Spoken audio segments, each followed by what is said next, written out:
इसलिए यह बिल लेकर के आया गया है। पूरे मुल्क में इस बिल के खिलाफ एहतजाज हो रहा है।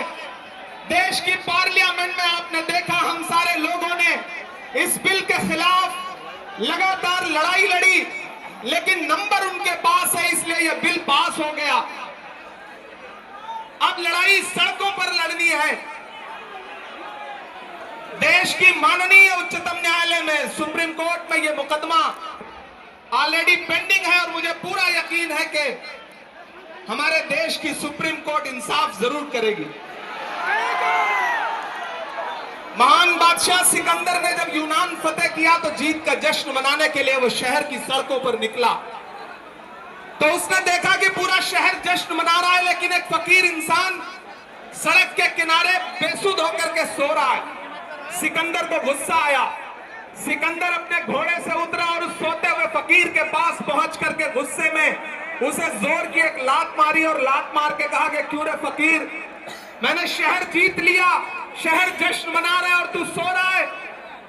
तो उस फकीर ने उन्नीदी आंखों से सिकंदर की तरफ देखा और देख करके कहा कि शहर फतेह करना बादशाहों का काम है, लेकिन लात मारना गधे का काम है।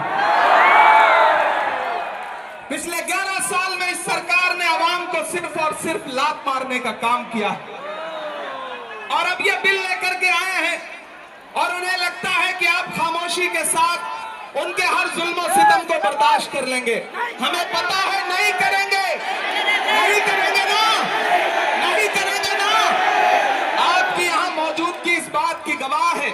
मुझे पता है धूप बहुत ज्यादा है, इसलिए हजारों की तादाद में लोग दरख्तों के नीचे किनारे बैठे हुए हैं, वो बीच में नहीं आए, लेकिन फिर भी आज पूरा पटना, पूरा बिहार जाम हो चुका है। लोग लाखों की तादाद में घर से निकल करके आए हैं। मैं सलाम करता हूं आपकी जिंदा दिली को, आपकी मोहब्बत को। फैसल रहमानी साहब के एक बुलावे पर मैं उनको भी सलाम कर रहा हूं। ये जो नई नस्ल है ये पानी की तरह बह रही है, मैं इस नई नस्ल के बहने को भी सलाम करता हूं। बहुत तकरीर नहीं करनी है, बस इतना कहना है कि नहीं, ऐसा नहीं होगा, कभी ऐसा नहीं होगा, कभी ईमान का कुरान का सौदा नहीं होगा। बिहार वालों बताना, दिल्ली तक अपनी आवाज पहुंचाना कि नहीं, ऐसा नहीं होगा, कभी ऐसा नहीं होगा, कभी ईमान का कुरान का सौदा नहीं होगा।